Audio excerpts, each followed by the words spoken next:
Vale, hoy vamos a dar equilibrio químico. ¿Qué es necesario saber sobre el equilibrio químico? Pues sobre el equilibrio químico tenemos que saber que cuando se alcanza el equilibrio químico, la concentración de los reactivos y la concentración de los productos permanece constante. Es decir, no varía con el tiempo. Se dice que se ha alcanzado, por tanto, un equilibrio dinámico. ¿Por qué se llama equilibrio dinámico?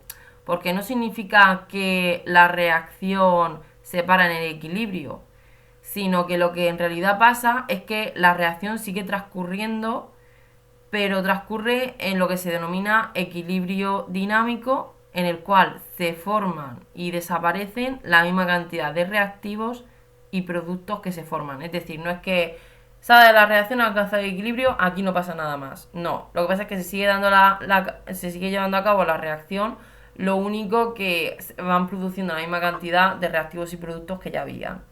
¿Vale? Vale. Luego, vamos a ver qué constantes de equilibrio hay en una reacción. Vale, pues una reacción estándar, que podría ser A más B para dar C más D. Tenemos que saber que existe la ley de acción de masas, que es la que sirve para disoluciones líquidas y gases, es decir, esto un sólido no. De hecho, si tenemos algún sólido en la reacción, aquí no se tiene en cuenta. Por ejemplo, si fuera un sólido C, pues esto no existiría, que eso lo veremos posteriormente. Un apartado que hay concreto para ello. Vale, pues en principio imaginémonos que todos son gases o líquidos, pues la KC es igual a la concentración de los productos partido de la concentración de los reactivos. Vale. En el caso de tener solo gases, tenemos que saber que tenemos que usar la Kp, que la Kp es la presión parcial de los productos partido de la presión parcial de los reactivos. Vale. Que estas son las dos constantes de equilibrio que hay. Luego, estas dos constantes de equilibrio hay una relación entre ellas, que es mediante esta fórmula, que es que Kp es igual a Kc por RT elevado al incremento de moles gaseosos. Vale, a ver, importante. ¿Cómo se calcula este incremento de moles gaseosos? Pues se calcula utilizando los coeficientes estequiométricos de la reacción. Imaginémonos que, yo que sé, tienes aquí, yo que sé, A más 2B. O sea, aquí, por ejemplo, en este tema son importantes los estados de agregación. Imagínate que tienes A líquido más 2B gaseoso para dar 13 gaseoso y de gaseoso. Vale, pues este incremento de moles gaseoso, un incremento siempre es final menos inicial. Pues sería, como es solo gaseoso, solo tengo que tener en cuenta los gases. Claro, en los productos hay un total de 4, porque hay que mirarlo con los coeficientes estequiométricos, de 4. Y ahora sería menos los reactivos. Claro, reactivos solo tengo este que es gaseoso. Sería 4 menos 2, pues en esta reacción el incremento de moles gaseosos sería 2. No lo he entendido, pero... Vale, mira, muy sencillo. Este incremento de moles gaseosos lo tienes que coger y calcular con los coeficientes estequiométricos de la reacción química que te den. Vale. Por ejemplo, imaginémonos esta reacción que tienes esto gaseoso y esto gaseoso, ¿no? ¿Sí? Sí, sí. Vale, un incremento siempre es final menos inicial, vale. Pues ese incremento de moles gaseosos se mira con los coeficientes estequiométricos. El, el incremento de moles gaseosos serían la suma de los coeficientes estequiométricos de los productos gaseosos menos la suma de los coeficientes estequiométricos de los reactivos gaseosos. Ah, vale, vale, ya he entendido. Vale, por eso es Vale, 3 vale. más 1, 4. Y ahora sería menos 2 porque solo hay ese de gas. Por eso sería incremento de moles gaseoso en esta reacción sería de 2, ¿vale? ¿Sí? Sí, sí, ya lo he entendido. Vale, perfecto. Vale. Pues luego hay que saberse un par de fórmulas complementarias. Porque claro, como aquí por ejemplo, como está las presiones parciales, pues a lo mejor te hace falta usar esta fórmula que te dice que la presión parcial es igual a la fracción molar del gas por la presión total. Porque yo de hecho te puedo decir, te puedo dar datos en un enunciado para que a partir de la ley de los gases ideales, que es P por V es igual a nRT, por ejemplo, de aquí me puedas despejar la presión parcial de un gas o de varios, y luego que la presión total me la hagas como la suma, o sea, luego también está esta fórmula que es que la presión total es igual al sumatorio de las presiones parciales de cada gas. ¿Eso bien? Sí, sí, sí. Luego, la fracción molar se puede coger y calcular como los moles de... Los moles, pues imagínate si quieres calcular la fracción molar de A, pues aquí tienes que poner los moles de A partido de los moles totales. ¿Bien con eso también? No, espera, eso tenía duda porque Dime. estuve haciendo ejercicio de Gauss. Sí. La fracción molar, o sea, los moles entre moles totales. Sí, o sea, si tú quieres, por ejemplo, imagínate que tienes esto, tienes en una mezcla, tienes A, o sea, tienes todo esto, ¿no? Sí. Pues la fracción molar, por ejemplo, de A sería los moles de A partido de los moles totales, es decir, la suma de todos los moles. Luego, esa- dime. de suma de todos los moles de esa reacción. O sea, la suma de todos los moles de que hayan en tu problema. Sí. ¿Vale? O sea, es importante saber que si, ya te digo, fracciones molares hay tantas como reactivos o productos tengas, ¿vale? Vale. Luego, pues también tienes que saber que si sumas todos los moles, ¿no? Que tienes, calcula los moles totales. Sí. Y luego que la suma de todas las fracciones molares tiene que ser igual a 1. Sí, eso lo sé. Vale, perfecto. Y bueno, luego también pues la ley de los gases ideales, lo que pasa es que como esa es súper conocida. Vale. Ahora, equilibrio químico, seguimos. También hay que saber que las constantes de equilibrio, es decir, la Kp y la Kc, dependen solo de la temperatura. ¿Vale? Eso es importante, que puede ser pregunta de teoría. Y luego, también es importante analizar los valores de las constantes de equilibrio. ¿Vale? Una constante de equilibrio alta que nos indica, pues tú tienes que pensar que cualquier constante de equilibrio, ya sea la Kc o la Kp, en realidad es la concentración de los productos, ¿no? Partido de la concentración de los reactivos. Vale, si la constante de equilibrio es alta, ¿eso qué significa? Pues yo me pongo a analizar esto y digo, a ver, para que esto sea un número grande, claro, si R es grande, ¿qué pasa? La constante de equilibrio va a ser grande o pequeña. Si R es grande, Sí. pequeño. Pequeña. Luego, si quiero que la constante de equilibrio sea grande, ¿qué tiene que ser grande? ¿La P o la R? La P. La P, ¿no? Entonces, si es grande la P, se dice que, claro, como tienes reactivos para dar productos, si hay muchos productos, se dice que la reacción está desplazada hacia la derecha. ¿Vale? Que es lo que pasa aquí. Cuando la constante de equilibrio es alta, la reacción está desplazada hacia la derecha. En cambio, cuando la constante de equilibrio es baja, claro, si la constante de equilibrio, si esto es un número pequeño, eso significa que esto es muy grande.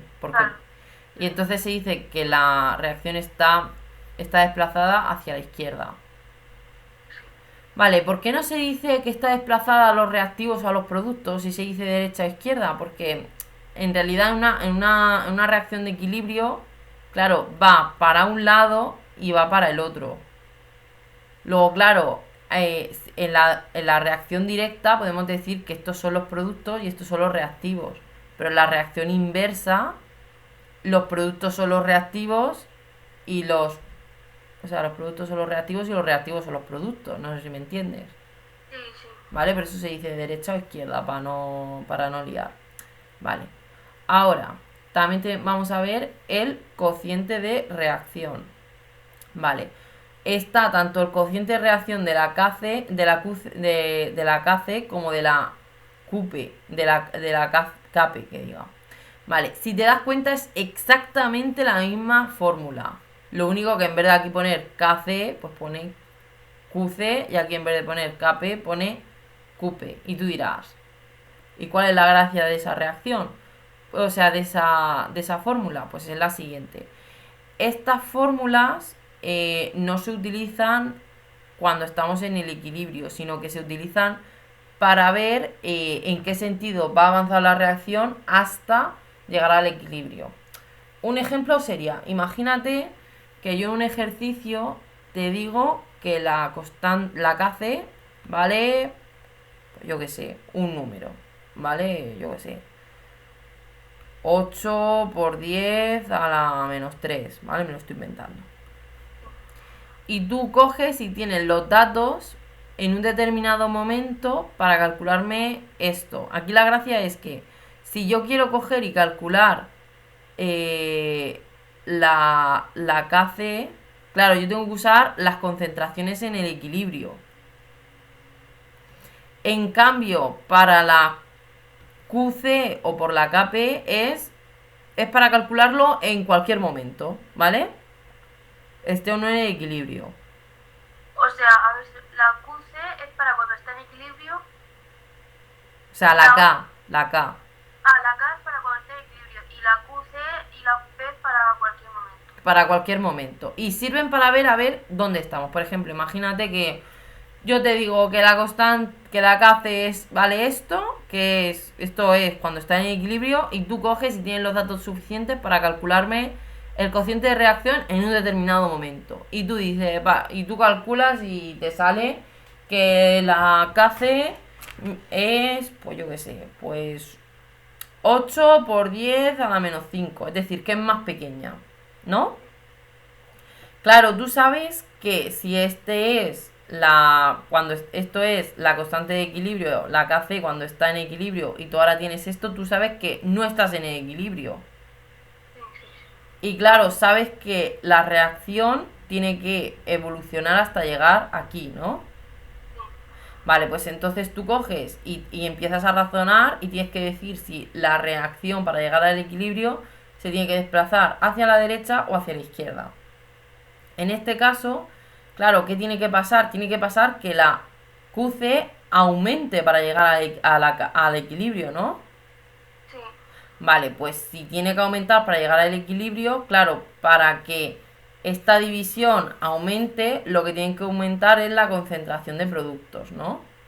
Se tiene que desplazar hacia la derecha. Claro, entonces sabemos que la reacción se va a desplazar hacia la derecha, ¿vale? Vale. ¿Vale? Que es un poco lo que te viene aquí abajo de resumen, que te dice, hemos visto este caso que es que el cociente de reacción sea más pequeño que la constante de equilibrio, entonces sabemos que el cociente de reacción tiene que aumentar y por tanto la reacción avanzará hacia la derecha. Luego, en el caso inverso, en que el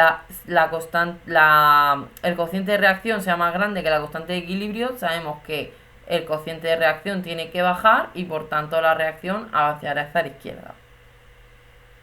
Vale. ¿Bien con eso? O sea, todo esto del cociente de reacción es con el fin de conocer el sentido en el que avanzará la reacción hasta llegar al equilibrio. Es decir, si tú calculas el cociente de reacción y es igual que la constante de equilibrio, dices, perfecto, estoy en equilibrio. En cambio, si es mayor o menor, pues tienes que decir si la reacción tiene que avanzar hacia la derecha o hacia la izquierda. ¿Vale? Quédate con la idea de eso, de que el cociente de reacción es para conocer, comparándolo con la constante de equilibrio, si estoy en el equilibrio, si la reacción se va a desplazar hacia la derecha o hacia la izquierda. ¿Vale? Sí, vale. Vale, perfecto. De todas formas, ya haremos ejercicio, no te preocupes. Vale, entonces, ahora vamos a seguir con el grado de disociación. Vale, ¿el grado de disociación qué es? Pues el grado de disociación, para empezar, se calcula como los moles que reaccionan partido los moles iniciales. Es decir, estos son como los moles que se disocian, es decir, que reaccionan. ¿Cómo se dice? Por definición, el grado de disociación se define como lo que reacciona, es decir, se disocia partiendo de un mol inicial. Por ejemplo, si tú tienes un alfa, imagínate, de 0,3, eso quiere decir que si tenías un mol inicial, han reaccionado 0,3 moles para dar los productos. Vale. ¿Vale? De todas formas haremos ejercicio. En principio es solo para que te quedes con la definición. Que esto hasta que no se hacen ejercicios no se entiende bien. Vale.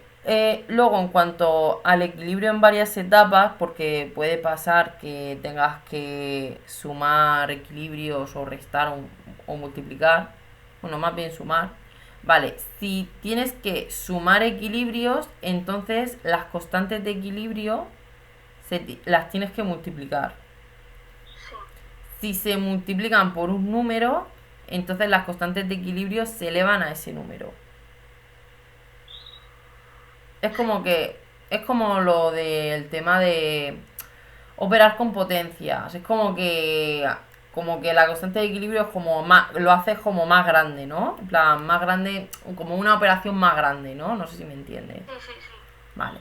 Luego, esto de que imagínate que en vez de multiplicar por un número tienes que dividir por un número. Pues eso que es lo que hay puesto aquí. Lo que tienes que si divides, lo que tienes que hacer es ponerlo multiplicando. Es decir, imagínate que tienes una reacción química, ¿no? Que es, pues yo qué sé, voy a poner. Esto no va a salir, pero un poco para que lo entiendas.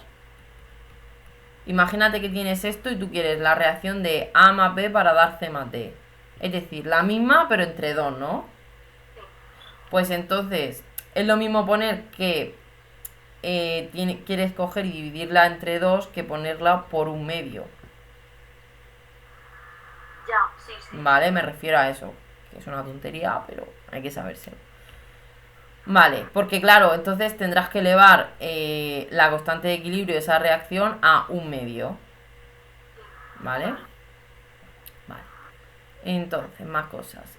Luego, imagínate que quieres invertir el equilibrio, es decir, los reactivos, o sea, en vez de lo normal, que es reactivos para dar productos, lo quieres poner como productos para dar reactivos. Pues entonces tienes que coger y hacer la inversa de la constante de equilibrio. Vale. ¿Vale? De todas formas veremos ejercicios. Esto es un poco a modo resumen. Vale, entonces, ahora, equilibrios heterogéneos. ¿Qué son los equilibrios heterogéneos? Es cuando tienes también sólidos, por ejemplo. Vale, tienes que saber que los sólidos y líquidos puros nunca intervienen en las constantes de equilibrio. Esto es un fallo habitual que tiene la gente cuando hace este tipo de ejercicios. ¿Por qué?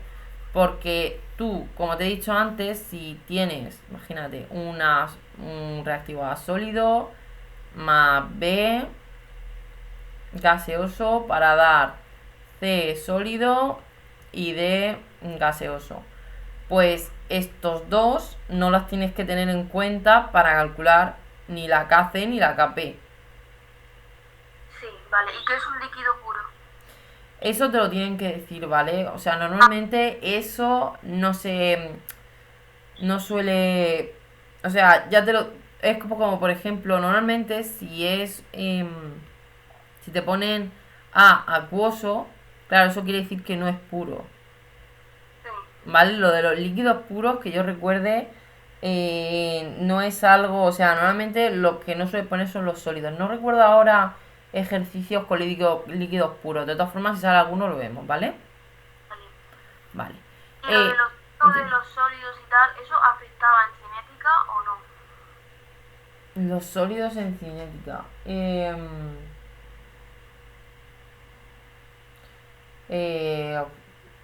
Ahora mismo los sólidos se afectan en cinética. Quiero decir que era la misma regla, no, ¿verdad? En plan, a mí no me No, suena. es otra cosa. O sea, cinética es otro tema que va como lo vimos, pero no, ¿vale? Vale. Vale, entonces, más cosas. Luego, imagínate que te pasa el supuesto que pone aquí. Pone, si en algún ejercicio a resolver, imagínate, pones tú a resolver tal y te queda en el equilibrio una cantidad negativa de un sólido o un líquido. Claro, eso es imposible, no puede ser que tenga una cantidad negativa. Sí. Vale, ¿eso qué significa?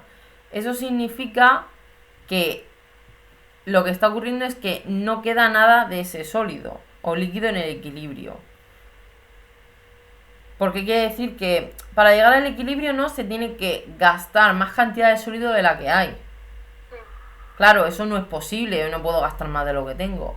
Luego, claro, por eso se dice que no estás en no estás en estado de equilibrio químico, porque no has llegado al equilibrio, Claro. porque te falta.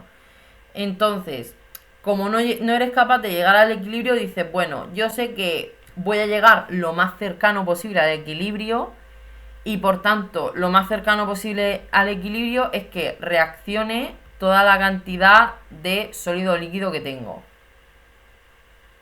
Sí. ¿Vale? O sea, eso es lo que pasa. De todas formas veremos ejercicios, ¿vale? ¿Sí? Sí, sí, vale. Vale, pues nada.